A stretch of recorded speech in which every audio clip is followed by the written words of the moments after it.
Christian మ్యూజిక్కి worldly మ్యూజిక్కి difference ఏంటంటే నాయిస్. విపరీతమైనటువంటి శబ్దము లోక సంబంధమైంది, చెవులకి బద్దలయ్యేలాగిన ఏంటో అర్థం కాకుండా ఉండేది లోక సంబంధమైనటువంటి శబ్దాలు. క్రైస్తవ సంగీతము క్లియర్గా, క్రిస్పల్గా, కంజర్ ఏంటి, తబ్లా ఏంటి, ఎక్కడేంటి క్లియర్గా, సింపుల్గా వినబడుతుంది. క్రిస్టియన్ మ్యూజిక్ గురించి తర్వాత వస్తాను. మొదట లోక సంబంధమైన సంగీతం. చాలామంది యవనస్తులపై ఈ దినాల్లో ప్రభావం చూపించేది ఏంటంటే సంగీతం, మ్యూజిక్.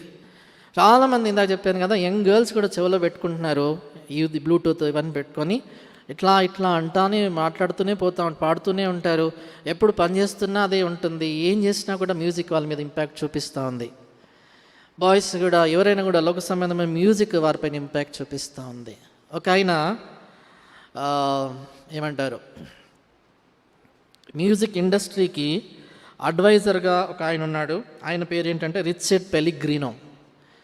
అమెరికాలో మ్యూజిక్ ఇండస్ట్రీకి అడ్వైజర్గా ఉన్నటువంటి ఆ రిచర్డ్ పెలిగ్రినో ఆయన ఏం చెప్తాడంటే, మ్యూజిక్ ఉండేటువంటి ఎఫెక్ట్ ఏంటంటే అది బ్రెయిన్లో ఒకలాంటి కెమికల్స్ని ప్రొడ్యూస్ చేస్తుంది. అలాంటి సంగతులు అంటే ఎండార్ఫిన్స్ అంటారట వాటిని. వాటి ద్వారా నీకు ఎప్పుడు రాని ఇమేజెస్ బ్రెయిన్లో క్రియేట్ అవుతూ ఉంటాయి. తాగిన వ్యక్తి డ్రగ్స్కి అడిక్ట్ అయి డ్రగ్స్ తీసుకున్నప్పుడు ఎట్లాంటి మత్తు వస్తుందో అట్లాంటిది బ్రెయిన్లో ఒకలాంటి ఎఫెక్ట్ మ్యూజిక్ క్రియేట్ చేస్తుంది అని ఆయన చెప్తూ వచ్చాడు. ఆయన ఏమంటాడంటే, I been working with human brain for so many years but I'm not able to impact it as just one song can impact. నేను ఇన్ని సంవత్సరాలు మానవ మెదడుతో పనిచేస్తున్నాను కానీ ఒక్క పాట, ఒక సంగీతం మానవ మెదడుపై పనిచేసేటట్లుగా నేనేం చేయలేకపోయానని చెప్పాడు. ఇంకొక అతను ఉన్నాడు, జీన్ మాస్ అని, మ్యూజిక్ థెరపిస్ట్.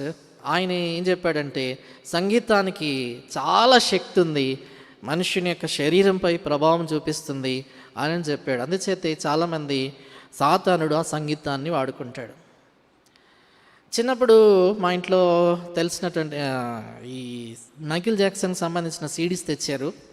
అది చూస్తూ వాళ్ళు పెట్టినప్పుడు నేను చూస్తున్నప్పుడు మైకేల్ జాక్సన్ వీడియోస్లో ప్లే చేస్తున్నప్పుడు పాప్ స్టార్ ఆయన, మీకు తెలియకపోతే మీరు చాలా మంచి వాళ్ళు, ఆయన డ్యాన్స్ వేస్తూ మ్యూజిక్ పాట పాడుతుంటే ఆ పెద్ద ఏమంటారు ఆడిటోరియం లాగా ఉంటుంది, అలా పాటలు పాడుతూ డ్యాన్స్ చేస్తూ ఉంటున్నప్పుడు అక్కడ ఉన్నటువంటి యవనస్తులు అందరూ పిచ్చి కేకలు వేస్తున్నారు. అమ్మాయిలు కూడా ఇలా జుట్టు ఇలా వెంటకలు లాక్కుంటూ అరిచి కేకలు వేస్తున్నారు. కొంతమంది అట్లా మూర్ఛిల్లిపోతున్నారు, కింద పడి ఫెయింట్ అయిపోతున్నారు. వాళ్ళని వచ్చే స్ట్రెచర్స్లో తీసుకొని బయటికి తీసుకెళ్ళిపోతున్నారు. నాకు అనిపించింది, ఏంటి యాక్టింగ్ చేస్తున్నారా, ఫెయింట్ అయిపోతున్నారు తీసుకుపోతున్నారంటే వాళ్ళు నిజంగానే ఫెయింట్ అవుతున్నారు. కారణం ఏంటో తెలుసా, మ్యూజిక్ హ్యాస్ దట్ పవర్. మొత్తం క్లోజ్ చేసేసి, రూమ్స్ అంతా క్లోజ్ చేసేసేసి, ఆ డ్రమ్స్, ఆ సౌండ్ అంతా పెట్టేశారనుకో, ఆ పవర్ని మైండ్పై అలాంటి శక్తి క్రియేట్ చేస్తుంది. అందుచేత మీరు జూబ్లీ హిల్స్ ఆ ప్రాంతాలకు వెళ్ళండి, then you will know what evil power music has. పబ్స్కి వెళ్ళి మీరు వెళ్ళొద్దు, పబ్స్, క్లబ్స్, వీటన్నిటిలో ఏ శక్తిని సాతాను వాడుతున్నాడు, మ్యూజిక్ పవర్, సంగీత శక్తిని ఉపయోగించుకుంటున్నాడు. కొన్ని వేల కొలది యవనస్తులు, వందల కొలది, లక్షల కొలది యవనస్తుల్ని వాని ప్రభావంలోనికి తీసుకొని వెళ్ళిపోతూ ఉంటున్నాడు.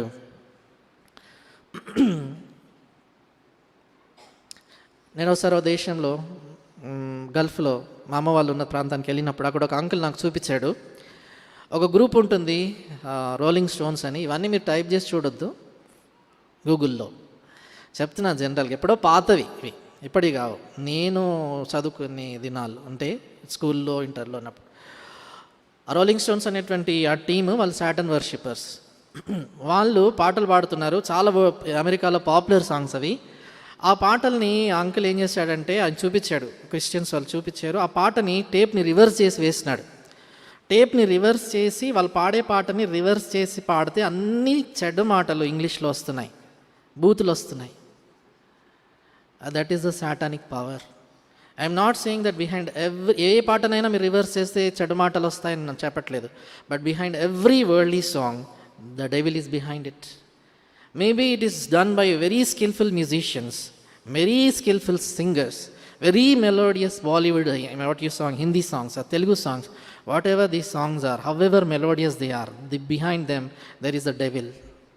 ఇక్కడ కూర్చున్నటువంటి నీతో ప్రభు మాట్లాడుతున్నావు, ఇక్కడ కూర్చున్నావు కానీ సినిమా పాటలు వింటున్నావు, వాటి వెనుక లూసిఫర్ ఉన్నాడు. అది ఆ శక్తి వాని పట్టులో నేను తీసుకెళ్తుంది. నేను రక్షణ పొందడానికి మునుపుగా నాకు హిందీ పాటలు చాలా ఇష్టం ఉండేవి, మనవి కావు, సినిమా పాటలు. అవి ఎన్ని వినేవాడిని అంటే చాలా వింటూ వింటూ నాకు ఎలాగుండేదంటే కొన్ని వందల కొలది పాటలు నాకు కంటతో వచ్చేసింది. పల్లవిలే కాదు, ఈవెన్ స్టాన్జర్స్ అలా కళ్ళు మూసుకొని పాడేవాడిని. కొన్ని వందలు, చెప్పాలంటే వేల వరకు కూడా పోవచ్చు. అన్ని పాటలు చరణాలతో పాటు అన్నీ గుర్తు నాకు. అలా కంటతో పెట్టుకొని ఏదైనా డబ్బులు కొంచెం వచ్చాయంటే వెళ్ళాలి, సీడీస్ షాప్కి వెళ్ళాలి, క్యాసెట్ షాప్స్కి వెళ్ళాలి, తీసుకొని ఆ మ్యూజిక్ని వింటూ ఉండేవాడిని. అంతగా ఆ హిందీ మ్యూజిక్కి నేను అడిక్ట్ అయిపోతూ వచ్చా. మొదటగా నేను కీబోర్డ్ మీద నేర్చుకున్న మొదటి సాంగ్ కూడా సినిమా పాటే, రక్షణ లేదు అప్పుడు నాకు. అట్లాగా నా మీద పవర్, శక్తి కలిగి ఉండింది సాతాను. రక్షణ పొందిన తర్వాత దేవుడు దాని మించి నాకు డెలివరెన్స్ ఇచ్చాడు. అలాగ తీసేశాడు దేవుడు దాన్ని. ఇక్కడ కూర్చున్న నువ్వు దేనికైనా అడిక్ట్ అయి ఉంటే ఈ లోక శక్తి కంటే దైవ శక్తి గొప్పది, దానికి నేనే రుజువు.